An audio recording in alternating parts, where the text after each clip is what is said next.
জনগণনায় যারা বাংলায় নাম লেখাবেন তাদের বাংলাদেশি হিসেবে চিহ্নিত করা সহজ হবে। মুখ্যমন্ত্রী হিমন্ত বিশ্ব শর্মার এমন মন্তব্যের বিরুদ্ধে আগামী 29শে জুলাই বিক্ষোভ কর্মসূচির আয়োজন করেছে কংগ্রেস। আজ এক সাংবাদিক সম্মেলনে এমনই জানিয়েছেন জেলা কংগ্রেস সভাপতি সজল আচার্য। তিনি জানান, মুখ্যমন্ত্রীর এমন মন্তব্যের বিরুদ্ধে দলীয় কার্যালয় থেকে এক বিশাল মিছিল বের হবে। পরে জেলা শাসক কার্যালয়ের সামনে গিয়ে বিক্ষোভ প্রদর্শন করা হবে। আমাদের আসামের মাননীয় মুখ্যমন্ত্রী কিছুদিন আগে একটা মত প্রকাশ করেছেন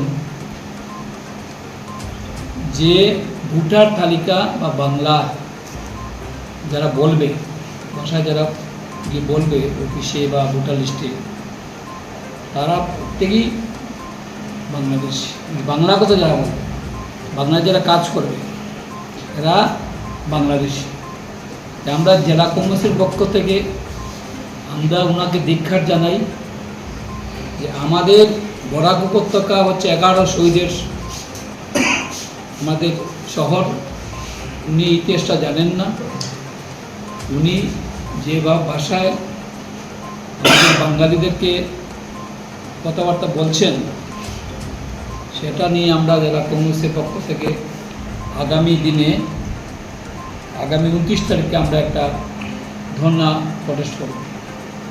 আমরা এখান থেকে মিছিল করে আমরা জেলা অফিসে গিয়ে আমরা ধর্ণা প্রদর্শন। লজ্জা লাগছে যে বিজেপির যারা বাঙালি বিধায়ক আছে, যারা বাংলা ভাষায় কথা বলে, বাংলা ভাষায় লিখেন, তাদের একদম নীরব ভূমিকা পালন করছে। জানি না ওরা হয়তো আমাদের অবদান, আমাদের 11 শহীদের অবদান ওরা ভুলে গেছেন। সেই সম্বন্ধে আজকে ওনাদের কথার বলার কোনো অধিকার নেই। ওদের মুখ চোখ আপনারা নিশ্চয়ই জানেন। সেটা নিয়ে বিজেপির কোনো বিধায়ক বা বিজেপির কোনো কর্মী সেটা নিয়ে কোনো আপত্তি করেন নাই। এবং আমরা জেলা কংগ্রেস তথা শিলচর শহরের বিভিন্ন সংগঠন, বিভিন্ন সাংস্কৃতিক সংস্থা সেটা নিয়ে প্রটেস্ট করেছে। এই অবস্থা চলছে আসামে। শুধু বাঙালির তো কাছে বাংলা বরাকের বাঙালির কথা তো বলে লাভ নেই। আপনারা আসামের বিভিন্ন জায়গাতে যেভাবে বুলডোজার দিয়ে নির্যাতন শুরু হচ্ছে সেটা নিয়ে আমরা প্রটেস্ট করেছি। আমাদের আসাম প্রদেশ কংগ্রেসের কমিটির সভাপতি গৌরবজি সেটা নিয়ে আমাদের